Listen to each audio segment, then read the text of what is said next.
14th day of September 2017, exactly 32 days to October 17th, when Kenyans are set, according to the IEBC, to go to the ballot for a repeat presidential election. And we have the latest political happenings in the Republic. Of course, the big story, that petition by the Nyeri Town Member of Parliament, Kivumbi2017, to oust the Chief Justice, David Maraga, from office. We will have a look at that. We'll also take a look at IBC and its effort to meet the National Super Alliance. NASA was a no-show for that meeting, saying, of course, IBC having to reschedule that particular meeting. And the NASA side have said they will continue, have continued with their boycott of the parliamentary sessions, only coming in and signing and going out, saying they will not be part of that parliamentary business until the October 17th presidential election is done or conducted and determined. I'm Ben Kitili. Thank you for joining us on Kivumbi2017. Let's begin right there, where Nyeri Town MP Kivumbi2017 filed a petition before the Judicial Service Commission seeking the removal of Kenya's top judge. Wambugu accuses the president of the top court in the land of quote-unquote gross misconduct. A Jubilee lawmaker wants the Judicial Service Commission, the employer of judges and magistrates, to investigate the conduct of Justice Maraga since his appointment as Chief Justice, accusing him of instituting a judicial coup as the head of the third arm of government. He also claims that Maraga has been held captive by a group of NGOs who have been campaigning against Uhuru Kenyatta's presidency since 2013. Ngunjiri has also accused the CJ of preventing Justice Mohammed Ibrahim from participating in the hearing of the presidential petition filed by Raila Odinga. Let's listen in to what they had to say earlier today. They started before 2013. They went to court, it failed. He ran for president in 2013. He won. They petitioned, they failed. They went after him on the ICC, it failed. So now we have actually seen what can only be called a judicial coup. I am challenging the Chief Justice for work that he's been doing for the last 4 years. And as far as I'm concerned, his decision is a culmination of a process of regime change. That is what I am saying.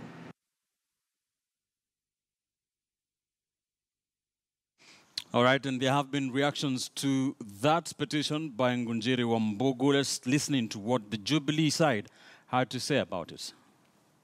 I must be honest with you, because if I am not honest, then I am not a human being. Nikuwaficha na waficha. Umeibiwa mchana, unaona mchana. MCA ndio hapa. You know, hata afadhali wangeenda waseme, jameni, hii masanduku tuje tupeleke Kasarani Stadium, tufungue tuhesabu. Unaona jameni? Lakini kwa sababu kuna kichwa ya mtu ambaye hataki kuongea sera ya kufanya kazi, anataka kuongea sera ya chuki. Unajua hawa wanapiga ule kwa sababu ni Mkisii.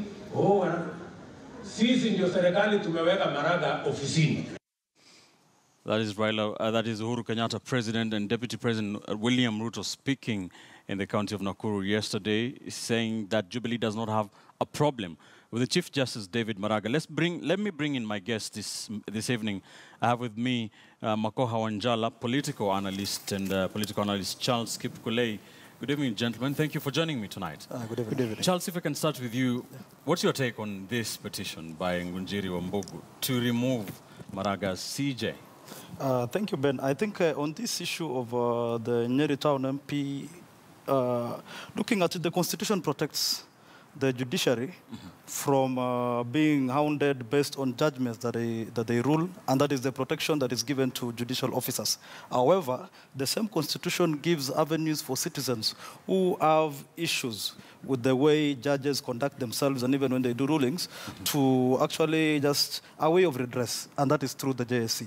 So based on that, I think Ngunjiri followed the right procedure. He's gone to the JSC and he's presented his case. However, there is a protection that is given to judges and judicial officers when they render their judgments, which then it removes the liability on them based on whether or not they rule in your favor, because there is that assumption that they rule in good faith, whether in omission or commission. Right. Therefore, just looking at it, it's a good thing for a country that, of course, Ngunjiri had an issue, but he went there as a private citizen to present his petition, and he used the proper channels as provided for by the law. All right. Yeah. Mr. Onjala, did the Nyeri Town MP do the right thing in this petition, from where you sit? Yes, I concur. Our constitution, I think, is Article 168, provides that if you are dissatisfied, then you can proceed and have a petition as he has done. However, I already see some misgivings, and we should point this out. He has gone for Maraga as a person. But we must emphasize the fact that the decision was the decision of the Supreme Court. So that if one of the issues he's raising then is the decision as he has done, then you would have expected that he would be raising issue with the entire Supreme Court. Or at minimum, he should have raised issues with all the judges then who sided with Maraga, because it was a majority decision. Right. So yes, he has a right, but definitely we can already see misgivings in terms of the documentation that he has laid. And looking at the environment that we are in also, it is happening in a context. We have seen one of the formations, specifically the Jubilee side, has consistently been attacking the institution of the judiciary, and even they themselves have attacked the person of the Chief Justice. Therefore, when you see it in that context, then you see a continuation of a struggle, which in my view then is unfortunate for this country. But also suffice to say, many people are viewing this as political, but Jubilee have distanced themselves through the Secretary General, Raphael Tuju, from Ngunjiri's position. What do you think it's all political play? I appreciate the predicament that Jubilee finds themselves in. I have no doubt. I suspect the MP might be actually acting alone, but it is happening in a context. He's putting because I mean, if we have seen leaders of Jubilee saying they have issues with the ruling, how else would they have ventilated on these issues? The Constitution does provide that you take a petition. One from their own formation then has gone to court, so it will be very difficult for them to say they are not part of this. I see it as a way of saying, hang on, let's see how it goes. If it works well, then the better for us. If it doesn't, then we weren't part of it. All right. What do you, Charles, what's your take on the fact that Jubilee are distancing themselves from Ngunjiri Wambugu's petition? I think what needs to come clear is that when Ngunjiri Wambugu spoke this morning, he was flanked by a number of leaders, but conspicuously absent, because he claimed to be speaking based on the banner of the Mount Kenya Parliamentary Group caucus. But senior legislators from the region and even party officials immediately distanced themselves from his actions, insisting that he acted as a private and as a private individual. And if you look at the pronunciations of the Jubilee leadership, consistently they have had a change of mind, especially as concerns the issue of Chief Justice Maraga, to the extent that they are saying this time around that we really do not have a problem with the Chief Justice, it is the ruling. And so I'd want to look at Ngunjiri's action as a lone ranger, but an overzealous supporter trying to please the king. So he's just trying to show himself that here I am, I'm really a strong supporter, and I want to catch the eye of the president. All right. Yes. Where does this leave this country, the fact that we're having the executive and judiciary, the two arms, those two arms of government, clashing at this rate, just days after that petition ruling and just days before the repeat presidential poll, Onjala? I think nothing wrong, because I think as a country we are learning to do a number of things simultaneously. Yes. We are back to business. We're in the middle of another election. So I would want the country to be calm, because I think all this is happening in terms of helping us progress. All right. In the sense that discussions and deliberations can go on within the confines of the institutions that exist, and our own life continues going on as it were. But if I'm allowed, if the issue with the Jubilee was the judgment, and I'm using Jubilee here in the sense that we have seen some of the pronouncements that they have made, then the Constitution does anticipate that sometimes you can be dissatisfied with the ruling of a court. And that is why courts are layered. You have the magistrate court, you have the high court, you have the Supreme Court. So there is a process through which you may want a certain ruling to be relooked at. Unfortunately, the direction that our colleague, the Honorable MP for Ngunjiri, has taken is not one of those. Right. He has decided to go for one of the judges of the Supreme Court. All right. What in those complaints by Ngunjiri Wambugu, what he says is that the Chief Justice has invited some elements that have now captured the judiciary with the intent of procuring a regime change through what he calls judicial radicalism. We are keeping an eye on that developing story for you, of course, see how that pans out. Remember, Kenyans are still waiting for that full judgment by the Supreme Court of Kenya. Away from that, let's get into some politics between NASA and Jubilee in the run-up to the October 17th presidential poll. And today, the Independent Electoral and Boundaries Commission was set to meet the National Super Alliance. That meeting did not take place. Remember, this happening just 2 days after that other botched meeting that was supposed to be between IEBC, NASA, and Jubilee. Today, IEBC was set to meet NASA. NASA was a no-show. Let's listen in to what they have had to say, why they did not attend that meeting. Distributed to you. Earlier today, the Independent Electoral and Boundaries Commission claimed that it has scheduled a meeting that had been planned for this morning with the National Super Alliance. We wish to set the record straight. As at now, NASA is not aware of a scheduled meeting with IEBC. In any case, NASA does not intend to hold any casual meetings with the IEBC as currently constituted or under the ad hoc smokescreen in which it operates currently. We have made the considered decision that henceforth we will engage the Commission through an open, structured national stakeholder dialogue in which binding resolutions will be made and shared with the public. No more boardroom meetings with IEBC. NASA has therefore today delivered to IEBC a letter of preconditions necessary for a free, fair, credible, and accountable election. In the letter, we restate that a credible election cannot be achieved by cosmetic exercises intended to ring-fence vote riggers and vote rigging. The preconditions are for the purpose of a credible, fresh presidential election and cover procurement of election materials, transparent use of and access to ICT, replacement of irredeemable personnel who abetted electoral fraud and their crimes, gazettement of polling stations, and live media coverage of results declaration at the 290 constituency tallying centers in the same manner as done at the National Tallying Center at Bomas. Our irreducible demands are not impossibilities. Ours are within the emerging broad international consensus that the IEBC needs to correct the irregularities and illegalities committed in order to carry out a credible fresh election. In this context, we wish to note that the EU Observer Mission has since revised its observations and made recommendations that are not dissimilar to what we have suggested to IEBC as a reducible minimum. IEBC have consequently rescheduled that meeting with NASA.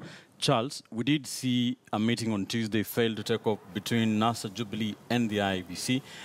Jubilee, the NASA principals waiting for 50 minutes before walking away, then Jubilee coming later. Today, NASA was supposed to meet IEBC.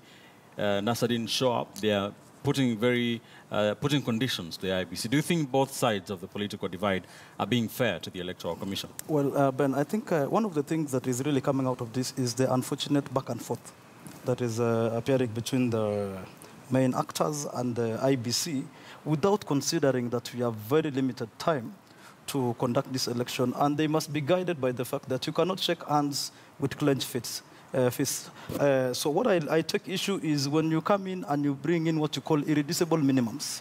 So what is the point of having dialogue with the mind of, with the intention of finding consensus, yet you have already indicated that we are not changing our position on such issues. So on both sides of the divide, they should come in with suggestions and proposals and not really coming in with the intention of holding the elections on their own demands or based on their own standards. So the IEBC should first of all be held as independent, but I also fault it because still their communications channels seem to be a bit reactionary. They are not really in charge of this game 100% per se.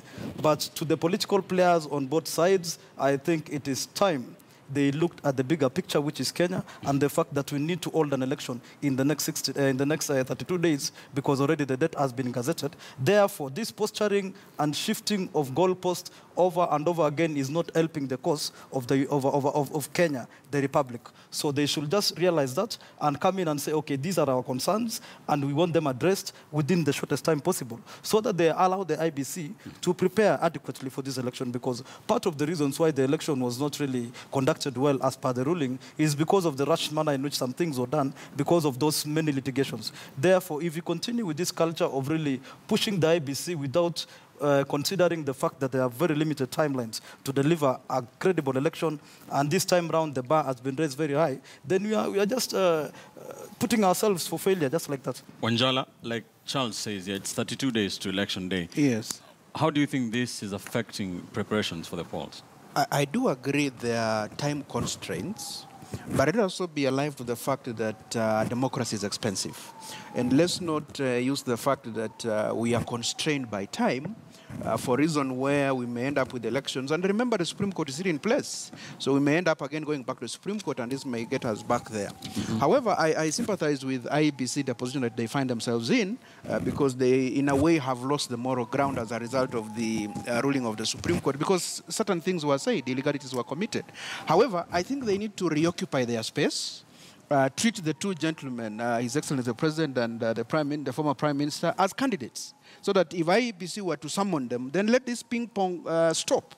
These should be candidates. They should respect the umpire. So when he does call them, they should arrive as called. This issue of one party arriving earlier, the other one arriving 50 minutes later, needs to stop, because it creates doubt in terms of who is in charge of the process. Finally, I have no problem with NASA, for example, saying they have irreducible minimums. It is a style of negotiations. You start by declaring that this is what we are willing to proceed with. You would expect that the other side would also say that these are our minimums, but the two parties, Kenya is greater, the two parties then need to come and sit, because they are negotiating within a legal framework. Right. So I don't expect them, perhaps in the course of their negotiations, to introduce things that are not anchored in law. And Kitili, this has happened before.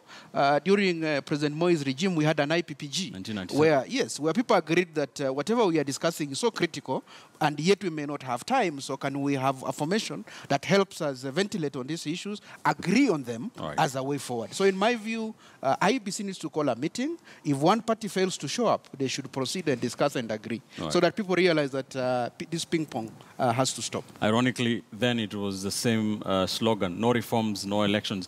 Away from that, let's come back to Parliament, and as NASA have continued to have their hardline positions.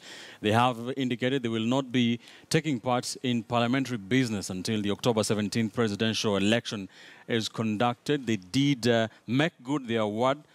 Only we understand from our sources they were just coming in, signing in and going out of the chambers, saying they will not be part of this parliamentary business. The Speaker of the National Assembly, Justin Muturi, is saying that nobody will hold the House ransom. Let's listen to what their Jubilee counterparts have had to say about NASA's boycott of parliamentary proceedings. Hypocrisy is amazing. That NASA can even have a parliamentary group meeting and yet at the same time not recognizing the legitimacy of that parliament in the same breath. It is even more hypocritical that they would boycott to go to parliament to conduct their legislative duties and claim that it's a matter of principle. And yet they all took oath of office so as to ensure that their names are in the payroll. If this is not just a case of having a big stomach and no backbone, they should miss 8 consecutive sittings so that their seats may be declared vacant. But the most obvious game of political conmanship is a threat by NASA leadership of boycotting the October 17th presidential elections on one hand, while on the other hand, they are raking in millions of shillings from poor wananchi through an M-Pesa pay bill number. All right, so the big story there is NASA, the NASA members of Parliament, both senators and members of National Assembly, Charles, boycotting Parliament. Is this a good strategy for them? It is very unfortunate. I think when you look at what is happening here, NASA said no reforms, no elections. So Kenyans should tell them no participation in parliamentary procedures, no salaries. The reason why they are coming to parliament just to sign in and leave is so that they don't lose their positions and so that they draw their salaries. And that is the reason why they went and took an oath so that they become legitimately members of parliament. So I think these MPs need to make up their minds. If they are members of the 12th parliament, then they should discharge their functions as MPs. Because individual, when you look at them, they say, I am elected MP of this and this constituency. But then they are now frowning upon the legitimacy of parliament and refusing to participate in parliamentary procedures. They were sent there to represent the interests of the people. And there are issues that need to be addressed in parliament itself. So I find it totally juvenile, for the lack of another word, because they are elected as legislators and they cannot abscond on this duty simply for the fact that they need to satisfy a party or individual political agenda. The greater agenda they have is to serve the electorate, the people who elected them, and these people want to see them in parliament because at the end of the day, they'll draw their paychecks and they go home with first salaries. So no reforms, no. If you want to claim the moral platform and say no reforms, no elections, then Kenyans should come down and tell you no public participation, no salaries, and there should be a time that should come in this country where we even review the rules of parliamentary procedure, where the definition of participation or being in a session should even be timed in terms of how much do you participate, how much time do you spend in the chambers. But this thing of walking in, just putting a card in and keying out, and walking away, and then at the end of the month, you draw a salary, is really a mockery, and it is thuggery of the highest order, which should be condemned. All right. So Wanjala, back to that, to NASA and their intent, or what they say their intentions are. They also say they've also withdrawn, sending names to parliamentary committees and leadership of both houses, the minority whips and minority leaders in both Senate and the National Assembly. Do you think they have a point? They do, and let's say it up front. This country has been conned severally, such that in my view, if we are looking at the time that these people are out of parliament as a reason to say they don't have a moral ground, then we must also say that conformists have never changed anything. When people describe as a system as being unfair, then they have their legitimate right to begin to think in terms of how do they organize themselves to create change. So that for me, and we have seen this before, we have seen placards, we have seen what you would almost describe as a riot. And then being hypocrites, because they accepted to be sworn in. They aren't. And they go in and sign in. They aren't. Then they go out. They aren't. And my reason is, one, we saw the president. The president started off by saying they could operate without them. Okay? You have just seen a clip where the secretary of Jubilee is stamping. The choice of words in terms of referring to other leaders does not show even any modicum of respect. So in my view, a stage was set. What my friends in the NASA coalition are doing is they are simply responding. If there was that olive hand of saying, yes, we could be having issues, we still have a discussion in terms of the presidential elections, but we have a parliament to run, there could be a minority, but I don't think the fact that they are a minority, then we should load it over them, so that we tell them whether you come or you don't come, it doesn't matter. So that in my view, they are continuing a legitimate struggle, which has been buttressed by the ruling of the Supreme Court, that we have an issue that requires to be resolved by 17th. Again, they had an issue with Parliament, even in terms of it being convened. So I agree they may have taken a tactical strategy to ensure that they are still members of Parliament, but they feel, and by the way, they're not saying legal, they're saying moral. They do not have moral responsibility in terms of discharging this function. And why the hurry? I mean, 17th October is not very far. Let's close this matter, then we go to Parliament. I have not seen any matter of national emergency that has been raised as an issue. Even the Speaker of a national parliament is not raising issues that there are certain legislative agendas that are so urgent that need to be legislated upon, but he's also following the same pattern of saying this minority doesn't matter. And I think that is a dangerous precedent for this country. But my friend, I think the Constitution says that Parliament should convene, the President should convene Parliament within the first 30 days after, when the Parliament, the election has been conducted, not the presidential election, the general election. So we've had a general election where MPs have been elected, and a fresh election after the petition has been called after 60 days. So even if you are to say that we wait until we hold a fresh election, a presidential election, then it will just be going against the Constitution. So the point that we're trying to push here is that we cannot hold parliamentary proceedings and the functioning of Parliament hostage to the individual presidential aspirations of individuals who should just, if MPs can even function and conduct their party politics outside Parliament and continue with that as a legitimate struggle without bringing Parliament to a halt, and even probably after some time, if it becomes protracted, bringing parliamentary state functions to a halt, because now Parliament has so many roles. So the point we're trying to push here is that, well, of course you have genuine points that you want to raise, but can you do it outside Parliament and conduct your duties as parliamentarians because you enjoy that status and you even draw public funds because of that in terms of salaries?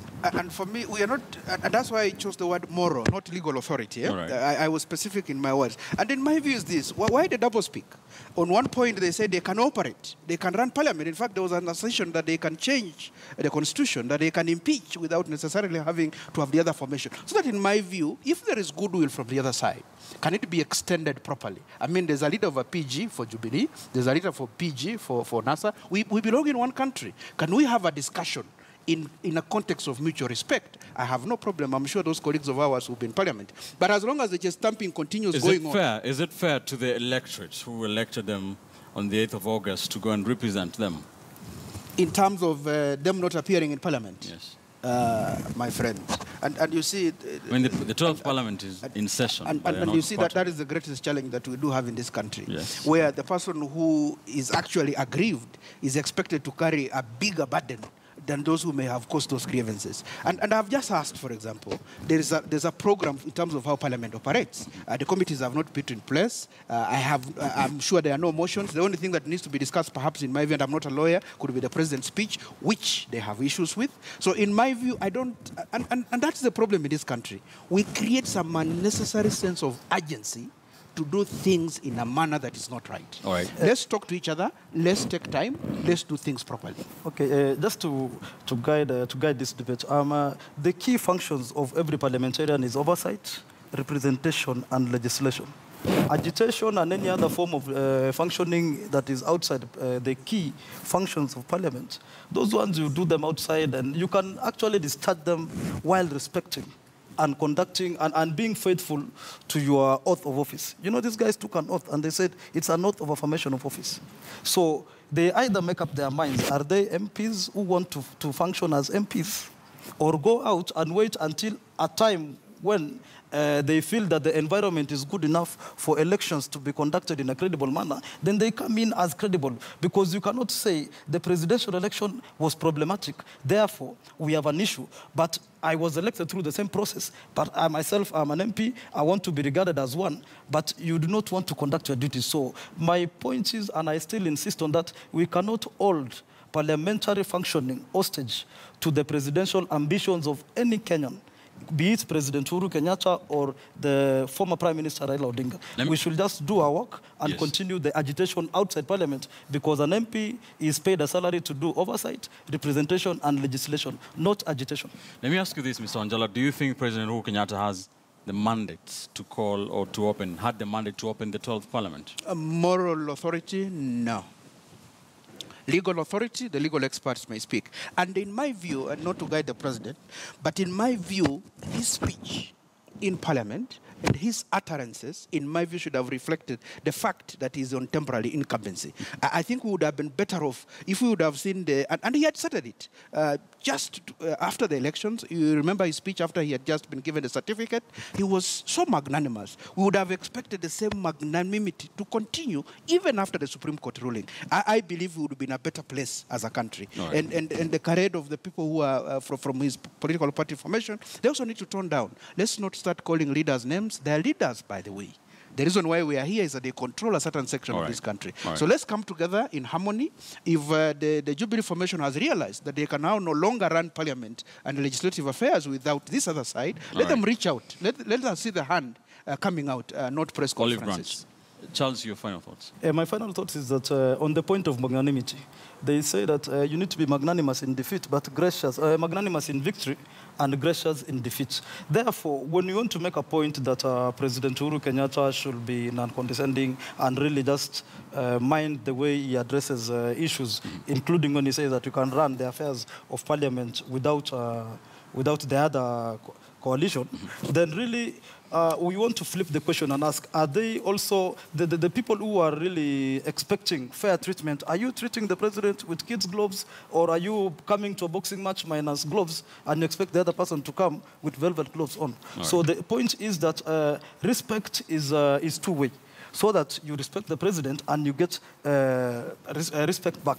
So on this point, the president by law took an oath to defend the Constitution and to discharge his functions as the president. And by calling parliament within that time, he was fulfilling a constitutional requirement that parliament should be reconvened and the first opening should be done within 30 days. So if you say you wait until 60 days, someone will run to court. Even these MPs who want to draw salaries and they don't want to discharge their duties will now become, will now just lose their seats like that. All right. Thank you, gentlemen. That's why we leave it on the discussion.